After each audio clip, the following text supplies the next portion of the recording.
What's up, everyone? Welcome to the AEW Collision post show for January 20th, 2024. It is Denise Salcedo, and we actually have a pretty damn good show to talk about here today. I gotta tell you, I was very excited that not only would I be here to cover Collision, but also I really liked the lineup of matches that were announced ahead of time. And I felt that for the most part, this show delivered here tonight. And on top of that, I'm kind of a little bit excited because prior to Collision ending, they basically announced a bunch of matches for AEW Dynamite that I was not expecting. So now I'm hyped for AEW Dynamite, which is obviously, a couple days away. But not only that, but we also have an announcement from Tony Khan that rankings are back in AEW. So we're going to be talking about that, and then also what went down here on Collision. So I'm actually going to start off by talking about some of the stuff that was announced for Dynamite next week. So we're going to be getting Jeff Hardy versus Swerve Strickland, Penta El Cero Miedo versus Hangman Adam Page. I'm so stoked for that one. We're going to be seeing a face-to-face confrontation between Toni Storm and Deonna Purrazzo, or Deonna Purrazzo, or whatever it is that freaking Toni Storm likes to call her. And we're also getting, we're going to be having Sting and Darby are going to be there. And we're getting Minoru Suzuki versus guess who? Adam Copeland. All of it feels kind of random, but I'm here for it. It's like the surprise matches that you really weren't expecting, and then all of a sudden they're happening and you're like, oh shit. So that's pretty freaking cool. So I love the way that I'm looking forward to Dynamite this coming Wednesday. But Tony Khan has announced that the rankings are back in AEW. And I got to tell you, I'm kind of excited for the rankings coming back, primarily because it's something that I associate AEW with. In my mind, even though they really weren't focusing on the rankings as much as they have been in the past, obviously, in my mind, they kind of conditioned me to do that on my own. And so I feel like a lot of the fans might have felt that way, where even though they weren't going out and being like, oh, the rankings, everybody was still looking at people's records when it comes to when they would show them on the little, the lower thirds on the screen, the title cards, the name cards, name plates, so many names, lower thirds, on their lower thirds, all the time, getting to see those records on there. And those were something that I paid attention to. But now that they're making it more official in terms of really, really promoting the rankings like they were back then, I think that's better, because I feel like sometimes a lot of talent gets forgotten about.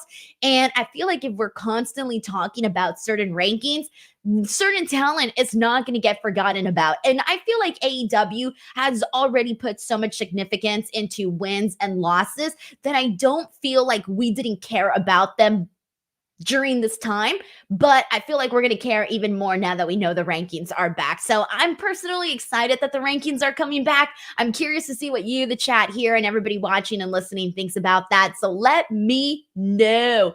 We got Raphael Smith, who says, I'm shocked. Minoru Suzuki versus Adam Copeland. I can't wait for next Wednesday night. It's going to be kind of crazy. Delaris says that it was kind of pay-per-view worthy for Dynamite next week. With the matches announced, hell yeah. Christopher is excited for Penta versus Adam Page. It seems like people are talking going into this episode of Dynamite.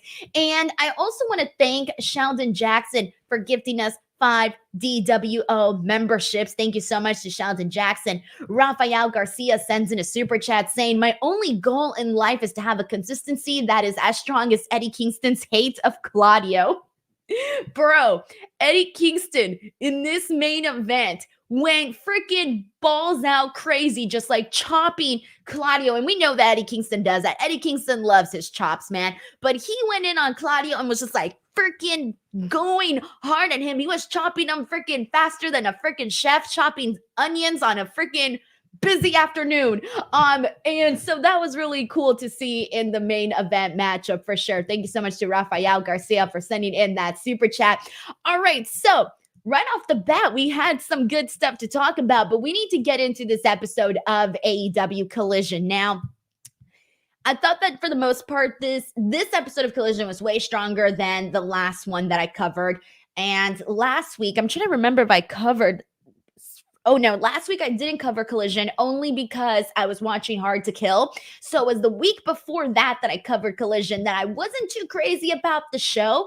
And it was the first Collision of 2024, and I really wasn't that impressed. So I kind of went into today's Collision going like, oh man, they better not drag their feet on today's show. I want to enjoy myself. I'm taking my Saturday to actually tune in to watch Collision. I want it to be good. So I was pleasantly entertained throughout the entire evening. So I'm going to start things off in order of I think of what I want to get into the most. So let's just go with it. I'm going to kick things off with the main event. So the main event was Bryan Danielson and Claudio Castagnoli versus Eddie Kingston and Ortiz. Now, this was cool because this was a fire main event, guys. We were just talking about it with Raphael, who sent in that super chat talking about Eddie Kingston's hatred of Claudio Castagnoli. This was very fun, like big moments. Of course, Claudio goes out there, hits his big swing. Eddie, like I mentioned, doing like machine gun level chops to freaking Claudio Castagnoli. And there was a moment where Ortiz had a really cool sort of like a cannonball type of dive that he did on the outside. I was a big fan of that. But Bryan and Claudio get this victory, and even afterwards we see Bryan super pissed. He's like spitting in the face of Eddie Kingston, and I want to see this heat up even more. Like, I know we've seen Bryan Danielson and Eddie Kingston quite a bit in the past, but I feel like this can get even more heated between both of these guys, because the big thing that I've been sort of struggling with on Collision, and even today, even though we had a lot of good matches and we had some decent little stories here and there that have been playing out, I still feel like I don't know what to expect when I go into Collision. I still feel like they really got to come up with even bigger, better stories on the Collision side of things, because when I tune into Collision, I'm like, okay, I'm just going to wait and see what happens, versus, oh, I'm looking forward to seeing how they're going to follow up with this story or how they're going to follow up with that story. And so I think that's the only element of Collision right now that is still missing for me, is that I want to know that if I tune into Collision, they're going to follow up on big stories that I care about. And I think that's the one thing that I want to see more of on Collision. But either way, it was a strong main event, and I want to see them continue to do more heating up with the story between Bryan Danielson and Eddie Kingston. I know, like I said, they've wrestled each other plenty before, but I still want to see, I think, a bigger story coming out of this. All right, so speaking of some interesting stuff that came out of today's show, we had the Ring of Honor Trios champs, the Guns and Jay White they had a segment with the Acclaimed. But here's the big thing that came out of this. Now, for the last couple of weeks, it was sort of weird because we were seeing the Acclaimed kind of want to befriend Bullet Club Gold. And for the most part, it sort of felt random. And I'm thinking, like, why do they always want to try to find friends? Like, they were trying to link up with MJF. Then they were trying to link up here with the Bullet Club Gold. Why can't they just be happy on their own threesome? Like, come on now. They've got enough going on with the Acclaimed. Well, that's what I was thinking prior to this. But I get what they're doing here. They really, I think AEW really saw something in being able to promote the Bang Bang Scissor Gang, because today, January 20th, 2024, the Bang Bang Scissor Gang was officially born, because the Bullet Club Gold's out there. They're talking about hyping themselves up. They point out that Juice Robinson is in there. They bring out the little cutout, which was cute because we always see Juice Robinson with the Jay White cutout, but this time they had the Juice Robinson cutout. And so then they're confronted by the Acclaimed, and the Acclaimed come out there and they're basically telling them, we should be a super group, man. We want to see Billy Gunn hold some gold. We want to see Jay White become champion. They were basically saying all of the right things to persuade Bullet Club Gold into saying yes to this partnership between the two. And after a little bit of stalling, they decided to go with it. They freaking scissor, and all of a sudden, we got the birth of the Bang Bang Scissor Gang. Now, Don't get me wrong, guys. I'm looking forward to this. I really, really am looking forward to this. I think they're going to do some funny stuff because Bullet Club Gold is funny. The Acclaimed is funny. I think the comedic standpoint and all of this will work out very nicely. But here's the but in this for me, guys. And I'm just going to be real, give it to you guys straight. Jay White needs to be involved in a bigger story. This to me is not the level at which I thought they were going to be presenting Jay White on AEW. To me, look, I'm nearly choking just talking about this. To me, this just feels like a real step down in terms of what we were seeing Jay White do previously before AEW and then coming into AEW, feuding with MJF. Like that started out hot, right? It's Jay White, MJF. Oh shit, this is a big deal. And to me, it just kind of went downhill. Like, I just don't think that it's a big enough deal. And I feel like Jay White needs to be involved with like bigger and better storylines because that's the kind of talent that he is. So I'm going to be patient. Don't get me wrong. I'm going to be patient. They even teased him, possibly someday becoming AEW World Champion. I liked that because I don't want them to forget that. But along the way, while they're doing this whole bang bang scissor gang thing, I want them to truly still push Jay White as a singles competitor. Even though he is a Ring of Honor Trios champion, I don't want them to forget that Jay White is a main event player. And I think given the way that the storyline with MJF went, it wasn't necessarily 10 out of 10, man. And so I feel like that sort of impacted Jay White on AEW. And I don't want to see that. I want to see Jay White in bigger, better storylines with people, top contenders, man. So that's where I'm at.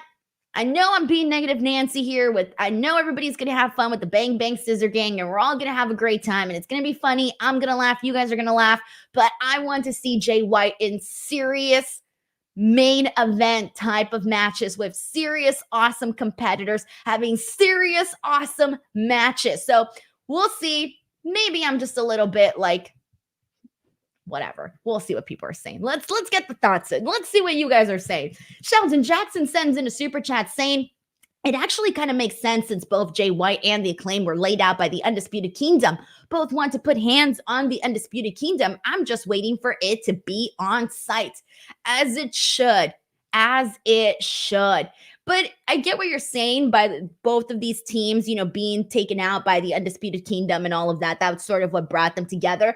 But I don't think that was enough to necessarily explain why they should totally be like this big super group, which is fine. It's fine. I'm just focusing right now and going, okay, but what else is what I'm saying here for Jay White? Like, what else? So let's just not forget about the fact that Jay White is a big star. Let's not forget that and put him in these big matches. Thank you so much to Sheldon Jackson for sending this in. Vasco says he was just in the main event picture, though. That doesn't mean that he can't be going out there and having big deal matches still. Like this Ring of Honor Trios champs, to me, is not as big of a deal as what I thought Jay White would be doing in AEW. So we'll see what we got here. All right, let's see what people are saying. This is from Scoucher Boy, who says Jay needs to be on the same level as Adam Cole. With Adam being injured, it's a perfect time to push Jay. Drew Turner says the turn is coming, Denise. Just wait for juice.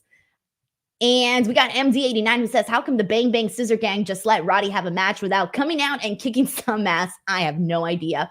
Benoit Richter says they like having multiple names, so Jay White could add the name of the Golden Scissor Blade.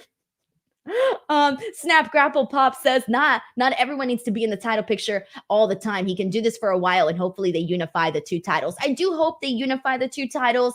I do agree with that, but like I said, I just don't want to see him in only trios matches. He needs to go out there and have singles matches with people of his caliber. That's what I'm getting at here. Hunter Tillman says Jay White should be chasing the world title, and that's sort of where we're at here. And this is from Randy, who says a portion of the audience don't know who Jay White was when he came on the scene. I don't know. It's different with AEW people because I feel like they're pretty in tune with who people are outside of AEW. You have more of this hardcore audience. So I feel like a lot of people definitely knew who Jay White was. Maybe I'm wrong. Let me know in the comments if you didn't know who Jay White was. Let me know in the comments. We'll see. All right. So let's go ahead and press on from here and get into a couple of more items that we got on Collision. Let's talk about Jon Moxley versus Shane Taylor. This was the opening match of the night. And this is one of those matches where you can really tell they wanted it to be something special, something that you spoke about after the show. And I feel like Jon Moxley, Shane Taylor really went out there and were like, okay, what can we do really well? Well, we can be really freaking aggressive and hit each other really hard. And that's exactly what they went into this match doing. This was a fun opener, man. Forearm shots, back and forth. Moxley doing all of the things that Moxley does, punching, biting, you name it.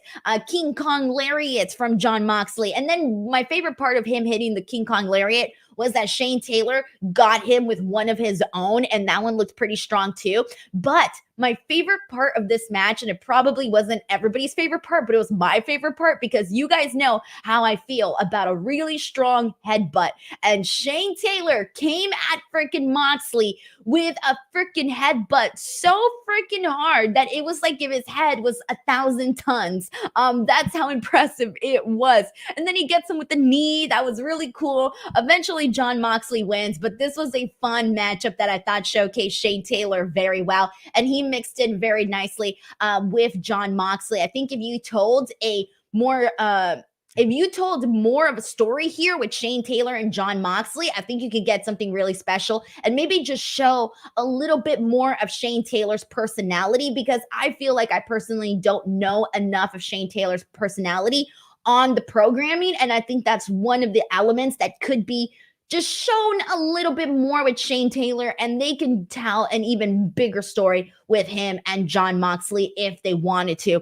But the big thing that came out of this after this match was Jon Moxley basically cutting this promo about being angry and pissed off, not wanting to take any crap from anybody, and saying that everyone should keep up. And I'm like, all right, I get it. Jon Moxley's out there working left and right, all of these shows, all of these matches. Like, I've lost track of all of the matches Jon Moxley has had like in the last year. Like, this dude still has not taken his vacation. So yeah, if he's going to come out here and tell people to catch up, he's definitely onto something with that for sure. Thank you so much to Kenty, by the way, for sending in a super chat. Didn't write a message, but I still appreciate this very much. Alexis P says, nice blazer, Denise. It's actually a coat. It's funny because, well, you guys can't see my bottom half, but I'm wearing green pants. So I have a green shirt and green pants. Honestly, I look like a celery stick right now. I look like a vegetable. So I definitely had to bring in a different color so that I wouldn't, I mean, it's not like you guys even knew. Nobody would have known this. Had I not said anything, nobody would have known that I'm wearing green pants and a green shirt. Oh man, I screwed myself. Denise screwed Denise. Brandon James, thank you so much for the super chat. Brandon says, Sasha Banks, WWE Royal Rumble 2024 return update. Man, Brandon, I don't think she's going to be at the Rumble. I don't think she's going to be at the Rumble. I don't want to ruin the hope here for you. I really don't want to do that, but I also don't want you to get your hopes up because I don't think she's going to be at the Rumble, dude. I don't think so. Don't hate me. We might, you know who I think we might see at the Rumble though? Trinity, or Naomi rather. Naomi. I do think we'll see her at the Rumble, but just don't get your hopes up. Don't get your hopes up. Or do. I don't know, whatever you want. Brandon James, thank you so much for the super chat. I appreciate it, man. Oh, man. MD89 says Salary Salcedo. Oh, God. Sheldon Jackson says Denise the Little Green Giant. I'm not kidding you guys. I got green pants. And they're literally the same shade of green. This is embarrassing. I look like, yeah, an avocado. People are saying avocado too. Just filling the greens here, guys. Filling the greens. All right, so Adam Copeland, he's been doing his open challenge matches. And this one I was a fan of, guys. This one I was a fan of. It was Adam Copeland versus Dante Martin. And there are two big takeaways from this. The first one is in the match itself. Of course, Adam Copeland got the win. You guys already knew that. You didn't need me to tell you that. But Dante Martin really went out there and just showed how, not only how young he is, but how fast he is. We saw a lot of his speed here, which we've seen throughout all of his matches, all his tag team works. Anytime he's wrestled singles, we've seen that a whole lot from Dante Martin. But truly, he really went out there and just looked fresh, man. I love seeing him wrestle Adam Copeland. I had a really good time with this match. Like, this was a fun matchup. And I think that this serves, like, this is the type of match that I feel benefits Adam Copeland to actually do, because here's the thing, like, when was it? The last time we were talking about Adam Copeland, I kind of felt like the matchup that we were seeing wasn't necessarily something that I was so intrigued with for the last Collision, the first one that we covered. And I thought, I get what Adam Copeland's trying to do with working with the young talent and all of that. It was him and Griff Garrison. But given that we rarely seen Griff Garrison, I almost felt like it just didn't, I don't know, it just didn't feel like that big of a deal to me. And so when it was revealed today that it was Dante Martin, I'm like, oh, hell yeah. Why? Because Dante Martin, we've actually, of course, he was out for a huge period of time, but then when he came back and we've been seeing him so much more, I feel because we know Dante Martin and see him on the programming a lot more, it's just, I feel like there's a purpose in this where, like, Dante Martin is going to benefit from being in this match with Adam Copeland. And so for that reason, I really enjoyed what they did here. But the other thing that I enjoyed here was that commentary kind of had me really shook here, because Dante Martin's young. I'm not going to come out here and be like, oh, Adam Copeland's old. I'm not going to say that, but we know he's got more years on Dante Martin. But it really tripped me out, man, because commentary said something. They were like, Adam Copeland's career is longer than Dante Martin's life. And I'm like, for reals? And I Google what year Dante Martin is born. And he was born in 2001, guys. Holy damn. Sometimes I forget, like, we know people are born every day, every single day, but it trips me out when people are born like, wait, this is going to sound really dumb, but it trips me out when people are like, oh yeah, I was born in 2000, 2001, 2002, 2005, 2010, 2015, whatever the hell new year in the 2000s you were born in. It trips me out because, and it shouldn't, because people are born every day. But I'm like, damn, for the longest time, anytime I would talk to people, oh, when were you born? Oh, I was born in 1992. Oh, I was born in 1995. I was born in 1997. I was born in 1999. I was born in the 80s. Oh, you're old because you were born in the 80s. Oh, you're in the 90s? Cool. You were around the same age. And for the longest time, if you were born in the 90s, you were young. And it just went away. It went away. I'm saying this as a 90s baby. I felt like shit just thinking like, damn, I'm old. And it made me feel like crap. So Dante Martin was born in 2001. So many of you guys probably watching here, I'm including myself, we're already watching wrestling. And Dante Martin wrestling Adam Copeland here into wrestling in 2024. I put this out there on Twitter, but in 2001, put this in perspective. We were seeing WrestleMania 17. We were seeing that freaking iconic TLC match where we saw Edge freaking spear Jeff Hardy off the top of the ladder while Jeff Hardy was hanging. Like, think about this, guys. And Dante Martin was barely born during that, and it makes me feel so depressed. Bums me out, man. Bums me out. Like 2001, what are we talking about, man? Oh shit. So it's like we know this roster's young, but I don't think that sometimes it doesn't really hit us in terms of how young some of these people are. Damn. And I'm only, what, 8, 9? I'm only 9 years older than Dante Martin. 9. And it makes me feel, though, like super old. And it's only 9 years. Oh, God. Heart's pounding, feeling terrible. Thank you so much to Brandon James, fellow 1992 baby. I'm with you, man. It's all about the 90s. Sorry to anybody else that was in the 90s.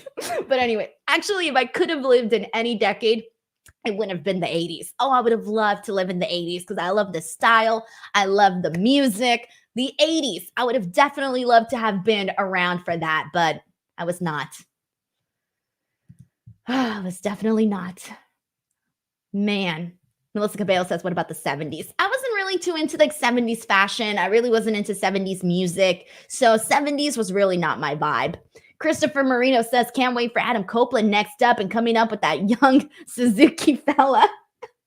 Oh, man.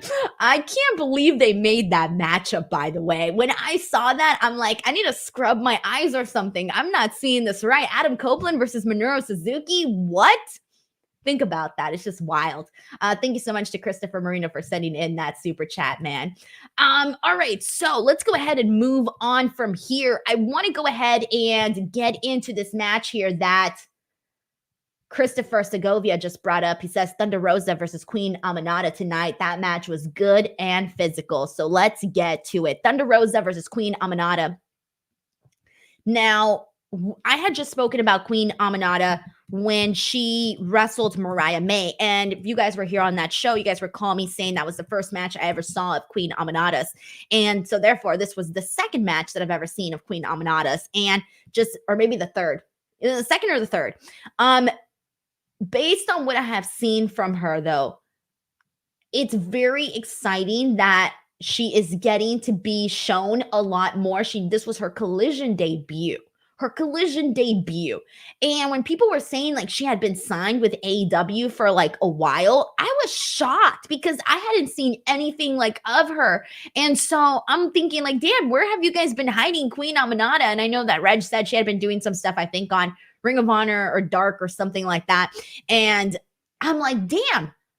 But for those of us that only watch Dynamite and Collision, I feel like, where have you been hiding her? So anyways, Queen Aminata, she went out there. She did a good job. She also, by the way, had a really good headbutt. Want to make sure I point that out because I really like that. Her air raid crash, really enjoyed that too. So she had some good moments. Her and Thunder Rosa had a really great back and forth throughout the entire thing. I thought this match was better than the one that she had with Mariah May. And that's saying a lot because I really did like that match that she had with Mariah. But this match that she had with Thunder Rosa was a little bit better.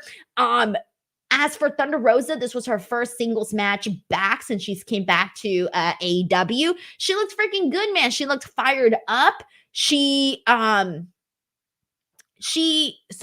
this match with the Tijuana Bomb, but afterwards she did like this little promo straight to the camera without a microphone, and she basically said that she's undeniable, she's unstoppable, all of these things, right? But the thing that really caught me was she said that any champion is going to notice, and we've been wondering, when is Thunder Rosa, if she's even going to get this rematch, or not a rematch rather, but a matchup for her AEW Women's Championship, because the last time she was here, she was the AEW Women's Champion. So I kind of want them to circle back on that. I would actually really like it if they did some sort of interview with her, whether backstage, in ring, one of those, because I did like that today. We got Jon Moxley had a promo.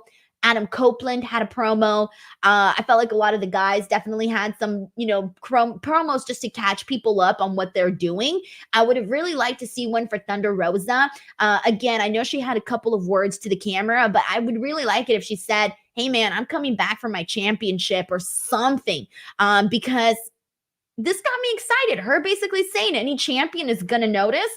All right. What champion? Who are we talking about? I'm excited about that. So either way, this was a really, really good match here, man. I really like that a whole lot. And I will tell you guys, though, you know what else I really like a whole lot? I love my breakfast cereal, Magic Spoon. Check it out. My New Year's resolution is to cut back on sugar and add more protein to my diet to help me stay on track of my fitness goals this year. And Magic Spoon makes that easier and more delicious than ever. Magic Spoon comes in a variety pack. The 4 flavors are cocoa, fruity, frosted, and peanut butter. This pack has 0 grams of sugar, 13 to 14 grams of protein, and 4 to 5 grams of net carbs. Only 140 calories a serving. It's high protein, has 0 grams of sugar, keto friendly, gluten free, grain free, and soy free. My favorite flavor is the fruity one. Head on over to magicspoon.com/Denise to grab a variety pack and try it today. And be sure to use my promo code Denise at checkout to save $5 off your order. And Magic Spoon is so confident in their product, it's backed with a 100% happiness guarantee. So if you don't like it for any reason, they'll refund your money, no questions asked. Remember, start the new year off right with a delicious bowl of high protein cereal at magicspoon.com/Denise and use the code Denise to save $5 off. I love how everybody's pointing out the struggle for me to open the bag. Gets me every time too. I should have done a double shot, but yeah, I probably should have redone that take. But you know what though? You guys saw the real, true, honest me there, struggling to open a cereal box. By the way, I have all the flavors of Magic Spoon. So far, I've only tried the fruity ones, but I need to try the rest. I got peanut butter. I got the frosted one. I'll let you guys know how those go once I open them. I'm about to finish my fruity box, and then I'll move on to the other flavors because, you know, I like to keep my cereal nice and fresh. So BTW, if any of you guys do get Magic Spoon, please let me know. Tweet me, tag me, hit me up. I like to know this stuff. All right. So by the way, Vod Kegel 28 says, I love the interviews you've been putting out. Who's the next one? So I've been putting out like so many freaking interviews on this channel. It's kind of nuts. So get this, guys. This year so far, as of today, this is my 13th live stream this month. I have posted 20 videos plus 38 shorts on YouTube. That is like 71 pieces of video that have gone up in the last 20 days here on YouTube. And those include some really great interviews. I just posted the one that I did with Dustin Rhodes. Everybody that's watched it keeps telling me that they wished it was longer, and it was 48 minutes.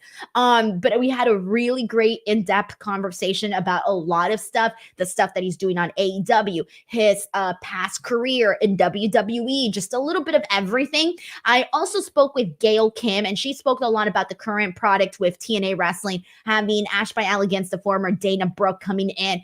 She spoke about the rebrand and stuff like that. I also spoke to the new TNA World Champion, Moose, and he talks about, you know, Nick Nemeth coming in, becoming champion for a second time, all of that.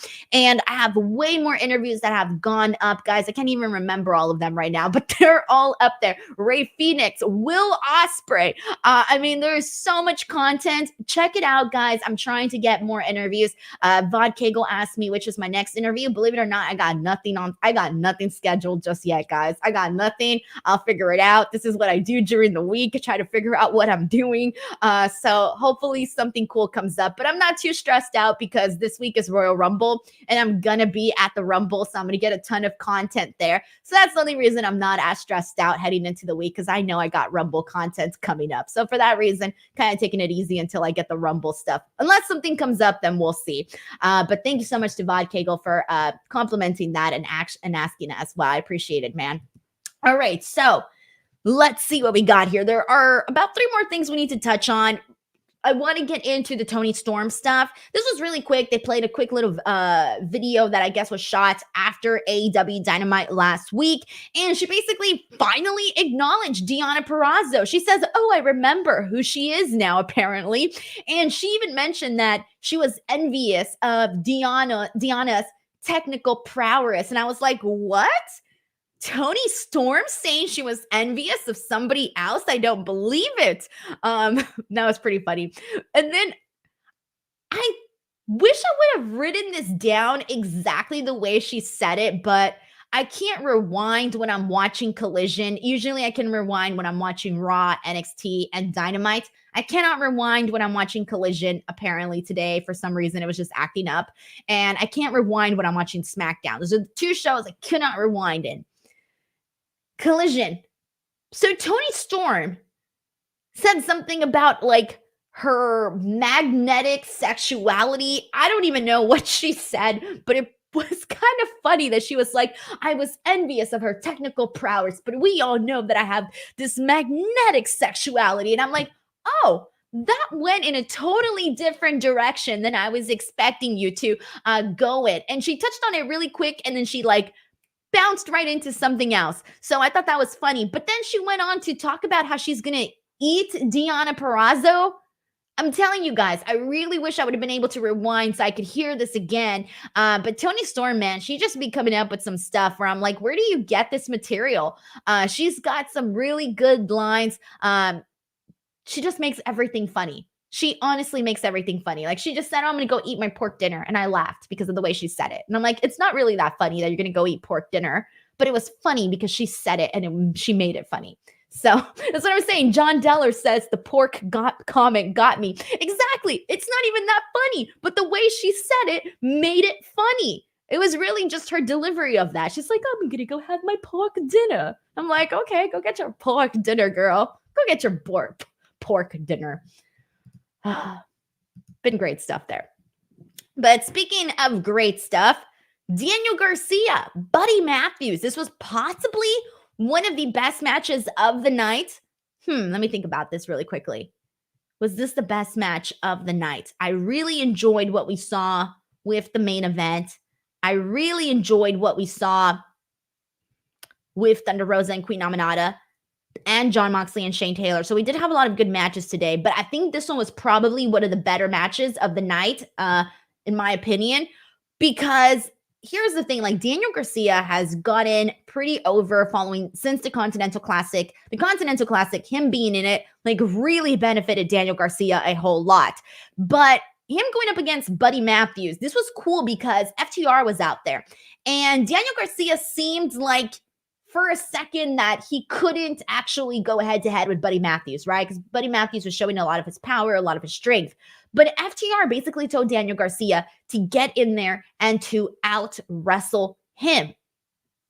So that's what he did. He went in there, he hit a pile driver on the ring apron. He does a figure four on the ring post. He does a sharpshooter in the ring. He just goes in there and just tries to out wrestle Buddy Matthews. And there's people chanting, this is awesome. Eventually Daniel Garcia gets the win in this matchup. And so all of what they did here was really, really entertaining, but it ended up in this sort of chaotic fashion. So immediately after Daniel Garcia captured this victory, the House of Black went in there and just started attacking Daniel Garcia. And so FTR went in there too, since they were there too. And so all of a sudden you get House of Black, FTR, they're all fighting. And then before you know it, like half the locker room comes out and they start trying to separate all of these guys. And they're really not able to.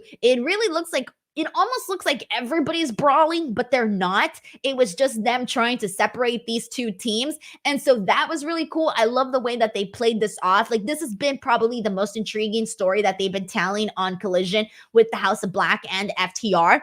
And that's what I was talking about earlier, like wanting to see more stories. I know that when I tune into Collision, I'm going to be seeing House of Black and FTR. And that's really kind of it for me. But I think that they should obviously amplify that a little bit more.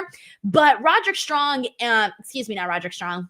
I was almost skipping ahead. But, FTR and Daniel Garcia made an announcement in the back that we're actually going to be getting a pretty cool match next week. It is a trios steel cage match between the House of Black and FTR versus Daniel Garcia. And it's going to be elimination style. So, damn. Look. Let's be real. Next week, they're going to be competing against the Royal Rumble, guys. A lot of people, including myself, are probably not going to be tuning into Collision because we're going to be watching the Royal Rumble. So they definitely had to put something good on this card for the people that are choosing to either make time to watch AEW Collision live or to watch it afterwards. You got to put something good on the show because let's be real. everyone's going to be watching the Rumble, or at least a good majority of the people are going to be watching the Royal Rumble.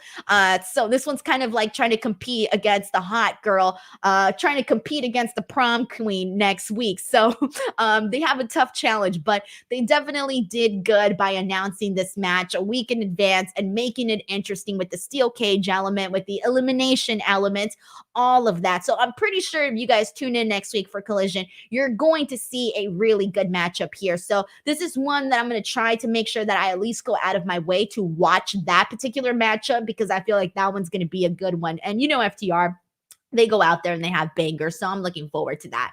We got Johnny here who says, your thoughts on Tony Khan bringing back the rankings. So I kind of spoke about this earlier, but just to rehash, my thoughts on this were good because, again, even though we, the people that have been following AEW, I feel like for the most part, we've been keeping up with who's been winning, who's been losing, because we care about it. We care about who wins and loses. We care about the outcome of a wrestling match. So I feel like the fans, we're always subconsciously doing that.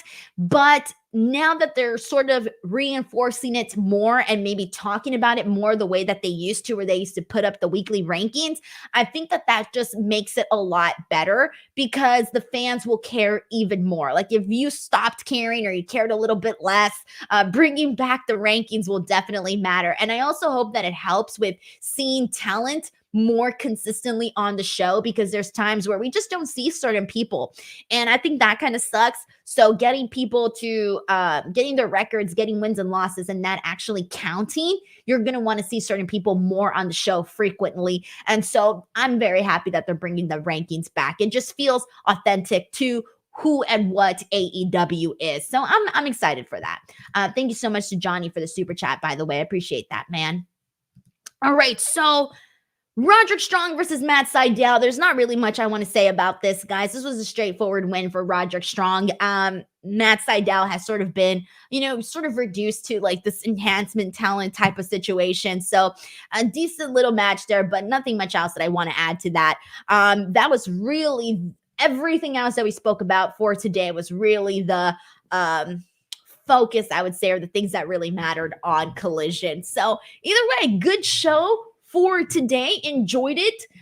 Glad that we had a lot of good wrestling on the show, because I think that is one of the things that when Collision first started, people really wanted to see something different from Dynamite, but also really shine through with the pro wrestling and just going through a lot of matches. That's not to say that Dynamite doesn't do that, because we get a lot of really good matches on Dynamite too. But I don't know, Collision just had a little bit of a different type of feel to it when it first started.